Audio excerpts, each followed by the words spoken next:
Hey there, friends. Welcome back to another Legally Armed America video. I'm, of course, Paul Glasgow, the one and only Truth Pimp, serving you a vulgar display of logic and reason. Today, it might be, from a subject matter standpoint, the most vulgar display of logic and reason you've seen in some time. I've kind of committed to making sure that I don't let the Epstein issue go away. Obviously, a lot of people would love for this Epstein issue to go away. I feel like we're closer now than ever, although I don't feel like we're close. I just feel like we're closer than we have been as far as determining who's on that list, if that list is even still there, obviously. I think that's probably one of the biggest questions we need to be asking ourselves and thinking about throughout this entire video. Is it still available? Do we know who has it? Because Pam Bondi doesn't have it. I wanted to make sure that in my quest to make sure that this topic doesn't die off, to summarize what's been happening in the last couple of days, or probably the last day, regarding this. Believe it or not, we hadn't heard anything for a very long period of time, and a bunch of us, I send and I tag people in the administration and the media very often regarding the Epstein list. I'm constantly sending emails, messages, and whatever, like, what's up? Tell me something. This is something that I don't think can die. If this thing is allowed to go away, there's another Epstein out there. There's another gazillionaire that has the means, that has an island, that has a jet, that has a boat, that has influence, who's in New York City right now waiting to see if all this gets swept away. And they're probably operating just like Epstein did before. Don't think these crimes went away. They're just being administered by somebody else. The crimes are still happening. There's been a playbook administered out there using the Epstein stuff that somebody else has learned from, that has a sick and twisted mind, that's more than willing to keep doing the same deceitful, disgusting, evil things that Jeffrey Epstein did. But I have a really bad feeling that the federal government, and I'm on record stating this, and I'm going to stay on record until somebody can prove me otherwise, but I'm on record saying that I think the federal government had a lot to do with this. There's no way the federal government didn't know more than what they're leading on that they know. In fact, now that supposedly these files at one point were sitting on Pam Bondi's desk, really? 200 pages, and she believed that was it? Now we're hearing thousands of pages, and we're hearing 10,000s of different videos out there, which, the guy had videos in all of the rooms. He was blackmailing everybody. He videoed himself doing things. I'm going to play you a summarization using 4 different video clips that I've amassed over the last day to kind of paint a picture of where we're at right now with this thing. The first one is really, really, really ambiguous. This is going to be Kash Patel and Pam Bondi talking at a press briefing that they had, and this feels more like a distraction than anything to me. These are the two people right here that are responsible for corralling not only the information regarding Epstein, but, we hope at least, the people responsible and putting them in prison or putting them to death. I'd be okay with that. This press conference right here, I think, is a major distraction. It's on the same topic of exploitation and sexual related stuff regarding children, but it's not the Epstein list. Tell me you don't feel like this is a distraction. There is no place we will not look for you, and there is no cage we will not put you in should you do harm to our children. The prioritization of this administration and General Bondi has made it abundantly clear to child predators: you will be hunted down and you will be prosecuted. And that is a refreshing thing to hear for the men and women who do this work tirelessly. And it's also an acknowledgement of the safety that we look forward to bringing America. As the Attorney General mentioned, there are a couple of cases worth highlighting. People in places of public trust have violated not only the law, but that public trust, to include teachers, law enforcement personnel, and other professionals that we look to safeguard our children, have not only violated the law, but violated the trust. In Minneapolis, defendant Jeremy Francis Plonsky, a Minneapolis state trooper and former Army reservist, was arrested for producing child sexual abuse material while in uniform. Not anymore. In Norfolk, Virginia, defendant Jose Alexis Valdez Sosa, an illegal immigrant from Mexico, Again, allegedly arrested for transporting a minor across state lines. No more. Another example, right here in Washington, D.C., in the Metropolitan Police Department, Officer Linwood Barnhill, a former already convicted sex offender, was arrested again for exploiting more victims, more children, while on supervised release. These are just 3 examples that show you the extent and the depravity of these horrific crimes. And we need to team up together with the American public to find the rest. I want to give a special thanks to the National Center for Missing and Exploited Children for the tireless work they do in partnering with us. And again, I want to thank the Department of Justice and all these folks here. And Pam, thank you for never wavering to defend our children. Now, make no mistake, I'm all for them going after these people. The 3 that he named, let's see, one was a state trooper, one was an illegal alien, one was a D.C. cop. Distributing bad information regarding children or whatever the official term is. No, that's great. Keep doing that. We're not asking you to stop doing that. You're the ones that claim you can walk and chew gum at the same time, then do it. But that's not what we were asking for. We didn't ask about what that cop in Minneapolis was doing. I don't care what the janitor down in Florida is doing. Go ahead and find them, lock them up, prosecute them, do whatever you have to do. Great. That's not what we're asking for. When I ask you what time it is, don't tell me what the temperature outside is. That's not what we were asking for. But this next clip is going to blow your mind, because this is going to be an elected official, Congressman Comer, that's talking about the Epstein list.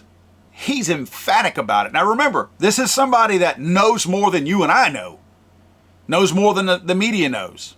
This is somebody that knows people, the right people to ask, has direct access to these people, has those resources that a lot of us wish we had to find out what was going on. And he's on record and emphatic. He doesn't think they have the files. In fact, he alludes to the fact that they might have been destroyed. By who? By us. Now, not us, meaning me, by the federal government. Check this out. I hope James has the Epstein files, because I don't think the Department of Justice has them, or at least the Attorney General does not have them, or she would have turned them over. The President ordered them released. The Attorney General ordered them released. We all know they have not been released. And one of my biggest fears that I had, and I expressed this with Kash Patel and a lot of people, Stephen Miller, and a lot of people going into the new administration. I'm like, I hope they're not shredding documents right now. This was a few weeks before the transition. I said, I hope they're not shredding documents, but you all need to go on that first day and try to get all this stuff released, because, my fear is from what I've dealt with in investigations and in communication with this deep state apparatus, is they're probably in there shredding documents as we speak. So hopefully someone has a copy of that. And I hope we find out, because our task force has done everything, led by Anna Paulina Luna. You had her on your show many times. I mean, she's relentless. She's persistent. She's pretty frustrated right now that these files haven't been released, even though the President and the Attorney General have ordered them released.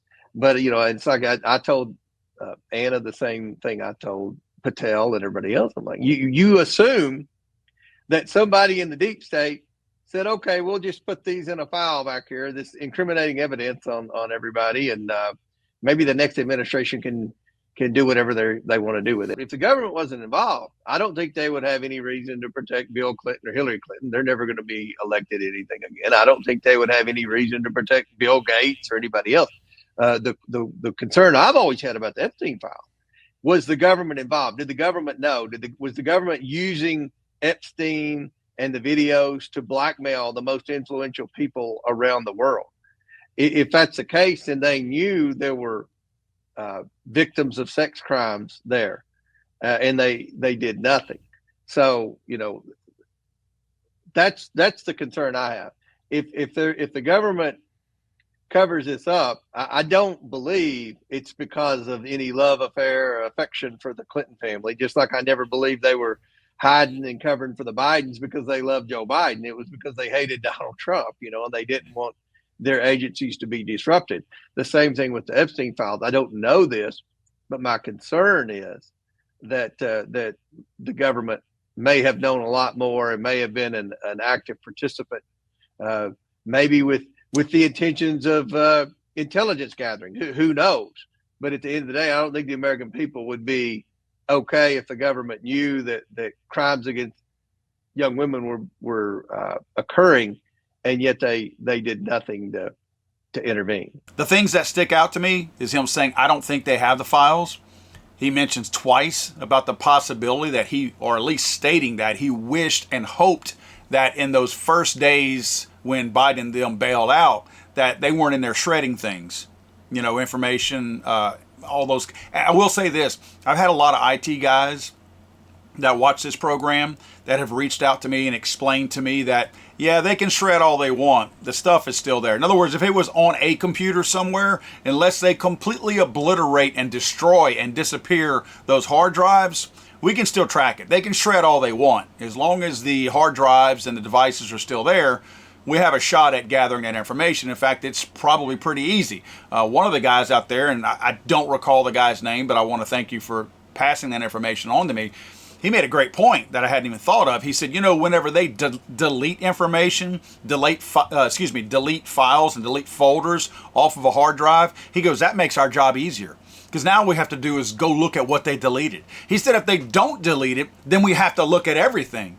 But when we find these little, phantom looking folders out there that no longer exist, there's a reason why they were deleted, and it takes us straight to it. He said, so they're kind of doing our job for us whenever they go in there and try to indiscriminately delete these files. But I almost got chills when Comer mentioned twice about the possibility of the government being involved, and that the Epstein thing could have been some kind of an intel gathering operation.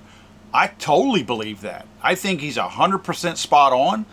I think he has every reason to think that, and I think he's hot on the trail. I believe that the CIA conducted all of this. I think that it was a way for us to blackmail other people, just like Comer just said, from other countries across the world. It was a way for us to get our way. It was a way for maybe some politicians. I'm not making this accusation, but I'm going to use this as an example. Remember whenever Bernie Sanders was beating Joe Biden's ass in the primaries, the Democrat primaries? Remember that? Joe Biden was getting stomped, smothered, just crushed by Bernie Sanders. Bernie Sanders, with a massive lead, decided to bow out and turn it over to Joe Biden. That's the kind of stuff I'm talking about. When you look at it and you go, well, this guy entered the race, so surely he intends to win. And as he's winning, he drops out of the race. Makes no sense. He entered the race to win it. So when he's winning it, why would you drop out? When those questions can't be answered, intel gathering, blackmail. So that's the kind of stuff I think of. Again, I'm not tying this to Bernie Sanders. I'm just telling you, we sit back and scratch our head and go, why did he do that? These are the whys. I think they're all captured in stuff like this Epstein operation. Now, these next two clips are going to be really, really short. This first one I'm going to show you is Pam Bondi being asked about what Comer said about the fact that he does not believe that Pam Bondi and them have the Epstein files. This is her response to that. The person asking the question at first, that's what, if you turn your TV or your device up really loud, you're going to be able to hear the question. But it's somebody referring to Comer. They actually say Comer's name. What do you have to say about Comer saying y'all don't have the Epstein files? And this is going to be her reply. Comer said yesterday that all the Epstein files are missing. Can you confirm the status of them? They still haven't heard from you. No, the FBI, the FBI, they're reviewing, there are tens of thousands of videos of Epstein with children or child porn. And there are hundreds of victims. And no one victim will ever get released. It's just the volume, and that's what they're going through right now. The FBI is diligently going through that. I haven't seen that statement, but I'll call him later and find out. So that's a very strange response. Because how does she know? I understand her department and all that, but how does she know so much more than Comer to be confident enough to act like either she's seen or she knows somebody who is watching, going through all this information and is watching this video of Epstein, other people involving young children, right? She's claiming she knows that. Well, that's really, really strange that she can go on record and have an official statement at a podium like it's an official statement sanctioned by the White House, and say, yeah, I don't know what Comer's talking about. I'll call him later, she says. I'm sure that call went really well. But she really, really goes completely against what Comer said, especially the suspicion of the federal government possibly being involved. That sounds really weird. I thought they were on the same team. You might be wondering why there would be such an odd approach and why the answers from Pam Bondi don't align themselves with what Comer's suspicions are. I'm going to play a really, really, really short clip, 5-10 second clip from none other than Alex Jones. Now, you say what you want, you think what you want about Alex Jones. Alex Jones, because of some of the things that he has said in the past, more specifically, obviously, the lawsuit involving the Newtown shooting, you can say what you want about the guy. And I'm not even referencing the Newtown shooting. He's been right about almost everything. Again, I'm not including the Newtown thing. I'm talking about all the other things that he's been painted as being some kind of crazy conspiracy theorist. We look back on the things that he said, he's right about a lot of stuff. I caution myself even to go watch some of his stuff sometime. And even this may be the first time I've ever used and sourced any of his information, just because I know how people have that taste in their mouth about them. But I want you to be thinking in your mind when you watch this clip, be thinking about what Comer said about government involvement and the fact that he does not believe, and this is not me saying this, little old Paul, this is a congressman saying, again, I told you, somebody who has sources and knows people to call to say, do y'all have the files? He doesn't believe Pam Bondi has the files. And then be thinking about Pam Bondi saying that they're watching all this video and that they kind of scoffed a little bit whenever she was told about Comer. So be thinking about Comer's comments, be thinking about her comments, kind of blowing you off the trail. Remember that she said she had all the files on her desk at one time and she was going to show them to us the next day. That never happened.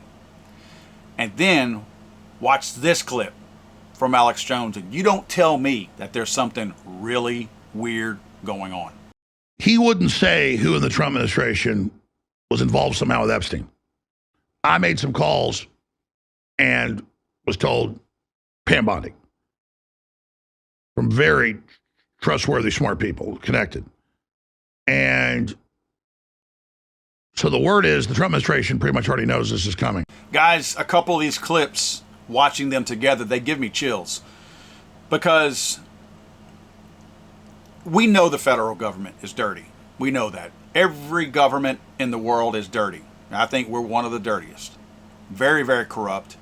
But you know, I'm not the authority on morality, and I certainly don't try to be. I've told people before, if there was not even a Bible, I would follow the 10 Commandments, because in my heart, those are the right things to do, right? I don't need 10 Commandments to tell me the right thing to do. I'm just guided by, I think, a very balanced moral compass. So I know that there are certain levels of evil, certain levels of bad. I understand that. When Nancy Pelosi does insider trading and steals information from the American people because we're not privy to that information and makes millions and millions of dollars off of that money and off of that inside information, I find that to be despicable. That's a certain level of corruption. I still don't, and this is Nancy Pelosi, a person I despise. I still don't put her on the level of evil of a person who would allow young children, young boys or girls, to be exploited by adults sexually or whatever, and to cover up for that kind of stuff. I don't put those people in the same category as Nancy Pelosi. Even as evil and disgusting as much of a slime bag as Nancy Pelosi is, that person that would look the other way and say, those children were collateral damage because we got the intel that we needed in order to make sure this person, this leader of that country, did what we wanted. Oh, there's a bigger picture. No, I'm sorry. You know, the bigger picture is actually making sure that our children are not harmed in some kind of way. I don't believe that that's just an egg you got to crack sometime in order to get to that next thing. I don't think the ends justifies the means. I do not believe that. I'm a firm believer of that. I think there are multiple ways to skin a cat. You find a different way to skin that cat that does not involve involvement with our children.